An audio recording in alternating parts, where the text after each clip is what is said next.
কর্মশ্রী ৭৫ দিন এবারে কাজ হয়েছে, ৭০ দিন হয়ে গেছে, আরো ৭৫ থেকে ৮০ দিন করব, আর ১০০ দিনের কাজ বাংলায় করবে।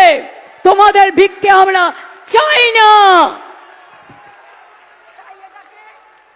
তাই এই কাগজটাকে, এটা আমার নোট, গভর্নমেন্টের নোট, এটা সেন্ট্রাল গভর্নমেন্টের অর্ডার নয়, অর্ডারটা পড়ে দিলাম, ছিঁড়ে ফেলে দিচ্ছি।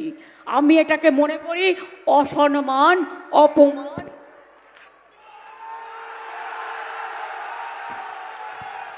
বলছি পিসিকে একটা মিথ্যাশ্রী উপাধি দিন। কেন বলছি শুনুন। ১০০ দিনের কাজ নিয়ে পিসিমণি চিল্লাচ্ছে, বলছে তোমাদের টাকা লাগবে না, কেন্দ্র সরকারের টাকা লাগবে না। তাহলে বলে রাখি, ১০০ দিনের কাজ বন্ধ ছিল সেটা সবাই জানে। আর কেন বন্ধ ছিল? কারণ কেন্দ্র সরকার টাকা দেওয়া বন্ধ করে দিয়েছিল। আর কেন বন্ধ করে দিয়েছিল?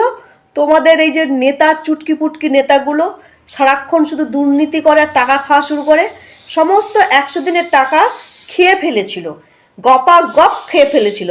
আর তার জন্যই যারা দিনমজুর, যারা খেটে খায়, তারা টাকা পাচ্ছিল না। আর তার জন্যই কেন্দ্র সরকার টাকা বন্ধ করে দিয়েছিল। আর সেই সব গরিব মেহনত মানুষের কথা ভেবে সিপিএমের বিকাশ রঞ্জন ভট্টাচার্য কেস করে, হাইকোর্টে কেস করে, সুপ্রিম কোর্টে গিয়েও কেস করে, এবং সেখান থেকে মামলায় ছিনিয়ে এনেছে কেন্দ্র সরকারের কাছ থেকে গরিব মানুষের টাকা। আর তুমি কি প্রচার করছো? ১০০ দিনের কাজ আমরা বাংলায় করব, আমরা আবার ফিরব। বলছি কার ফল খাচ্ছ? পরিষ্কার করে বলো যে দুর্নীতির জন্য টাকা বন্ধ ছিল, আর সিপিএমের বিকাশ রঞ্জন ভট্টাচার্য তিনি গিয়ে কেস করে হাইকোর্ট, সুপ্রিম কোর্ট থেকে ছিনিয়ে নিয়ে এসছে। সত্যি কথা বলার মতন সাহস খুব কম না? শুধু মিথ্যে কথা।